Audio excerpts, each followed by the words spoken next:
মোর দাদিকে না করিম আর মোর চাচুকে কথা করিম। আর কার সাথে কথা কব? বউয়ের সাথে। হ্যাঁ কটা ফোন কিনবো? একটাই।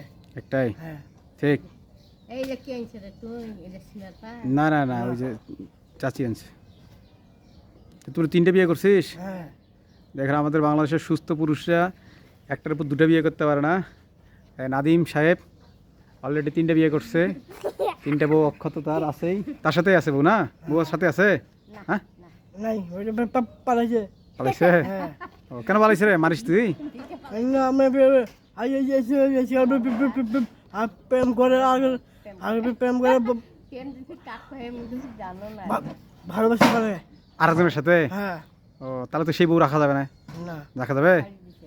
ছাড়ি দিছিস এই জন্য? দিতে ছাড়ি দিছে একটা। শালি দিছি। ছাড়ি দিছে? হ্যাঁ মানে সে অলরেডি 3টে বিয়ে করছে। তার অভিযোগ হলো তার বউ অন্যের সাথে কথাবার্তা বলে। হ্যাঁ এই দুঃখে নাদিম তার বউকে ছেড়ে দিছে। পরে সে আবার কয় বিয়ে করছিস আবার পরে? ডিসেম্বরে? হ্যাঁ ডিসেম্বরে আবার বিয়ে করছে। ওই আমার এই ফোনটা দেখে বলছে এরকম একটা ফোন কিনবে, তার বউয়ের সাথে সে কথা বলবে। তাই নাদিমের জন্য শুভকামনা। নাদিম কিছু বলবে? না শেষ হ্যাঁ শেষ। শেষ, বলো শেষ। হ্যাঁ আচ্ছা, ধন্যবাদ নাদিমকে।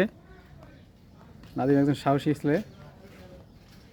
সে প্রতিদিন এখানে আসে, আমার সাথে দেখা সাক্ষাৎ করে কথাবার্তা বলে। ভালো লাগলো তাই ওর আজ সাথে কথা বলে ভিডিও করলাম।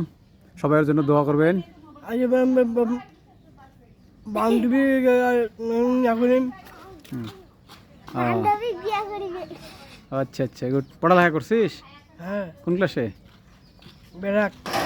ব্রাকে পড়ছিস? হ্যাঁ আচ্ছা আচ্ছা, গুড।